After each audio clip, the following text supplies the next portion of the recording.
Friends, welcome back to my channel. It's Amrita Nikar simple back. আজকে আমার টপিকটা হবে অ্যাঙ্গার ম্যানেজমেন্ট কার দরকার, কাদের অ্যাঙ্গারের ওপরে কাজ করা দরকার। সেটা দেখতে গেলে আমি একটা ছোট্ট গল্প বলছি আপনাদের। আমার এক দিদির ছেলে, সে ক্লাস 6-এ পড়ে, স্কুলে গেছে। তো তার এক ফ্রেন্ড তাকে মারে। এবার টিচার যথারীতি জিজ্ঞাসা করে, তুমি ওকে এরমভাবে মারছো কেন?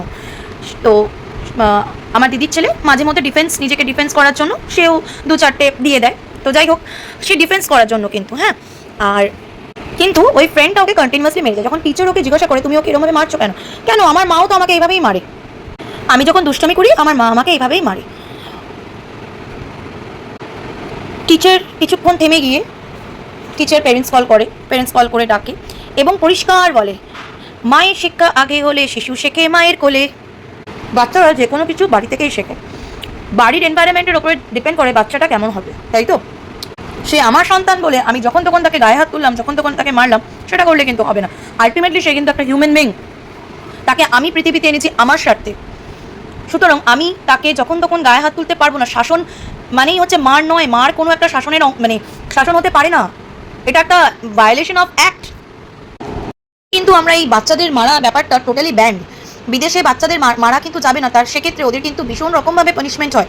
ইন্ডিয়াতেও সেটা আস্তে আস্তে হচ্ছে, কিন্তু বিদেশে যদি আমরা সুইডেনে দেখি, সুইডেনে এটা কিন্তু ভীষণভাবে একটা পানিশেবল অ্যাক্ট যদি করা হয়। আর তাদের কি হয়, বাচ্চারা ধ্যাতা হয়ে যায়। বাচ্চারা যদি বাড়ি থেকে এই একটা শেখে, মারা ব্যাপারটা নর্মাল, তাহলে কিন্তু বাচ্চারা বাইরে গিয়েও এটাই করবে। এটা যেহেতু ওরা শিখেছে, এটা তো ওরা জানে এটা নর্মাল। ধরুন আজকে আমার বাড়িতে গেট টুগেদার, সেখানে আমি 50 জনকে ইনভাইট করলাম। তার মধ্যে একজন বললো, এই তোর ওই শাড়ির পিকচারটা আমাকে একটু দেখা না। আমি না কিছুতেই ওই পিকচারটা বার করতে পারছি না। তো আমি আমার ছেলেকে ডাকছি কন্টিনিউয়াসলি, সে আসেনি আমার কাছে। তো এবার হঠাৎ করে সে যখন এলো, আমি রেগে গিয়ে তাকে সবার সামনে 50 জনের সামনে দুম করে একটা থাপ্পড় মেরে দিলাম। তার ফলে কি হবে, আরও চিৎকার, আরও রাগটা হয়ে যাবে। সে স্বাভাবিক আমাকে আরও চিৎকার করে কথা বলবে। আমি যে ওকে পাবলিকলি মারলাম, সে ব্যাপারটা কিন্তু ওর মধ্যে যতই হোক থেকে যাবে। পাবলিকলি মারাটা কিন্তু মারাটাই অফেন্স, আর পাবলিকলি মারাটা তো আরও বড় অফেন্স। কারণ ওখানে আমি পারছি না, সেটা আমার দায়। আমি শিখতে পারিনি, সেটা আমার প্রবলেম। আমি কেন ফোন খুলে দেখতে পারছি না বা দেখাতে পারছি না, সেটা কমপ্লিটলি আমার ফল্ট, অন্যের দায় নয়। সে আমার সন্তান বলে তাকে আমি যখন তখন ইউজ করবো আমার প্রয়োজনে, সেটা তো ঠিক নয়। এই ইউজিং মেন্টালিটি সন্তানের ক্ষেত্রেও কিন্তু খাটে না। আলটিমেটলি ও একটা স্টুডেন্ট, ও একটা পার্সন, একটা হিউম্যান বিং। তো সেখানে ওকে তো ওর মতন করে ওকেও চলতে দিতে হবে। সে সবসময় আমার সন্তান বলে আমার মতন করেই চলবে, no, that is not correct. নিজের পেশেন্স নিজেকেই রাখতে হবে। After all patience is everything. এরকম যদি সিচুয়েশন হয়, সবসময় বাচ্চার কাছে কি অ্যাপোলজি করা উচিত? অ্যাপোলজি এটাই নয় আমার রাগ হয়েছে মুহূর্তে মেরে দিচ্ছি, নো। আপনাকে ভালোভাবে গিয়ে বাচ্চার কাছে বলে বুঝিয়ে বলা উচিত। তো কোনোদিন অ্যাপোলজি করলেই ছোট হয় সেটা কিন্তু নয়। অ্যাপোলজি সবার ক্ষেত্রে দরকার হয়। একটা মাও বাচ্চাকে মেরে ভুল করতে পারে, বা একটা বাবাও বাচ্চাকে মেরে ভুল করতে পারে, বা একটা বাচ্চাও জোরে কথা বলে ভুল করতেই পারে। কিন্তু মারটা আলটিমেট ডিসিশন নয়। কাউকে গায়ে হার্ম করা ইজ নট আলটিমেট ডিসিশন। এটাতে আমি তাকে ভুল শিক্ষা দিচ্ছি। আমার সন্তান, আমি যেভাবে ইচ্ছা শাসন করবো, নো। সাইকোলজিক্যাল ফ্যাক্টগুলো তাহলে তৈরি হতো না।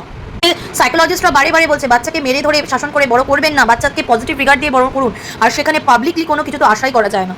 যত বাচ্চার উপরে চিৎকার করা যাবে, মারা যাবে, বাচ্চা তত কিন্তু কথা শুনবে না, তত ওরা ওদের মতনই কাজ করবে। বাচ্চাকে ভালোভাবে বোঝালে বাচ্চা কেন বুঝবে না? আমার পেশেন্স নেই বলে আমি বাচ্চাকে দুম করে একটা নিজের স্বার্থে মেরে দেবো, সেটা তো ঠিক নয়। আমি মা, আমি সব করতে পারি, আমার সন্তান, এইভাবেই আমি শাসন করবো। প্রথমত আপনি নিজের সন্তানকে ভুল শাসন করছেন। মারা একটা আলটিমেট ডিসিশন হতে পারে না। আগেও বলেছি, এখনো বলছি, যে নিজের সন্তানকে ভুল শাসন করছেন, সে লোকের হয়ে কি বলবেন বলুন? আর একটা কথা আমি বলে দিই, মা কিন্তু প্রত্যেকটা শ্রেণীর লোকই হয়। কোনো শ্রেণীর লোককে ছোট করা কিন্তু আমাদের এখতিয়ারের বাইরে। মা না সবাই হতে পারে, শুধু ডিগনিটি উইমেনরাই মা হতে পারে তা কিন্তু নয়। হ্যাঁ, মা প্রত্যেকে হয়, এবং একটা রাস্তার যে ভিখিরি সেও মা হচ্ছে, প্লাস সেও তার সন্তানকে বেস্টটুকু দেওয়ার চেষ্টা করছে, বা একটা 5তলা বিল্ডিংয়ে যে থাকছে সেও মা হচ্ছে, সেও তার সন্তানকে বেস্ট দেওয়ার চেষ্টা করছে। কিন্তু ব্যাপারটা হচ্ছে শিক্ষা। আমি যদি বাড়িতেই তাকে এই শিক্ষাটা দিই, মারধর এটা নর্মাল, তুমি আমার প্রপার্টি বলে আমি তোমাকে মারধরটা করতেই পারি, সে তো পরবর্তী ক্ষেত্রে যখন তাদের বিয়ে থাবা হবে, সে তার হাজব্যান্ড নিজের প্রপার্টি হবে, তার ওয়াইফ নিজের প্রপার্টি হবে, তাদেরকেও সে মারতে পারে। মারাটা যেহেতু নর্মাল, সে বাড়ি থেকেই শিখছে। মারাটা কিন্তু অফেন্স, আমাদের ইন্ডিয়াতেও এটা একটা বিশাল বড় অফেন্স, আর পাবলিকলি তো নয়ই। তার জন্য প্রত্যেকটা মা যারা মারেন বাচ্চাদের, অ্যাঙ্গার ম্যানেজমেন্টটা খুব দরকার। আপনারা কাউন্সেলিংয়ে যান, অ্যাঙ্গার ম্যানেজমেন্টটা করান। কারণ আপনাদের এক বিন্দুমাত্র পেশেন্স নেই, আর তার মধ্যে আপনাদের ভীষণভাবে ডমিনেটিং নেচার। এটা যতক্ষণ না আপনারা চেঞ্জ করবেন, বাচ্চার কথাটা ভাববেন না, ভীষণভাবে আপনারা প্রবলেমে পড়বেন। So go to a counsellor, ask for anger management, it will be better suggestion for you people যাদের রাগ কন্ট্রোল নেই। Thank you.